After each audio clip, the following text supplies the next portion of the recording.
ایک مسئلہ سماعت فرما لیجئے، کیا عورتیں مرد کے پیچھے نماز پڑھ سکتی ہیں یا نہیں پڑھ سکتی؟ ایک تو مسجد کا حکم ہے اور ایک گھر کا حکم ہے، دونوں کو الگ الگ کر کے بتاتا ہوں۔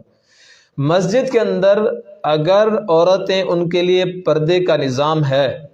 تو ٹھیک ہے، وہ مسجد میں نماز جمعہ کے لیے، عید کی نماز کے لیے، اور بعض شہروں میں جیسے بڑے شہروں میں کراچی، لاہور، اسلام آباد، ان شہروں میں باقاعدہ ان کے لیے پردے کا انتظام ہوتا ہے، وہ تراویح کی نماز پڑھنے کے لیے بھی آتے ہیں۔ تو پردے کا اگر مکمل انتظام ہو، کسی قسم کے فتنے کا خطرہ نہ ہو تو وہ نماز پڑھ سکتی ہیں۔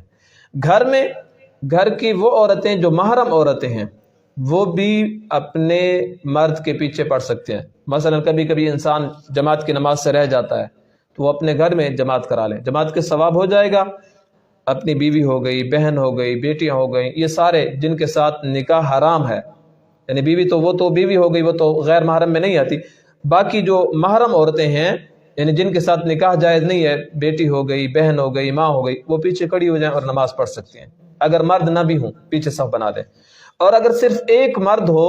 تو ایک مرد کو اسی طرح کھڑا کیا جائے جیسے کہ ایک امام اور ایک مقتدی ہوتا ہے، یعنی امام بائیں طرف کھڑا ہو جائے گا اور مقتدی اس کے دائیں طرف ایک قدم کا فاصلہ ہوگا، اور باقی عورتیں جو ہیں وہ پیچھے صف بنا لے گی۔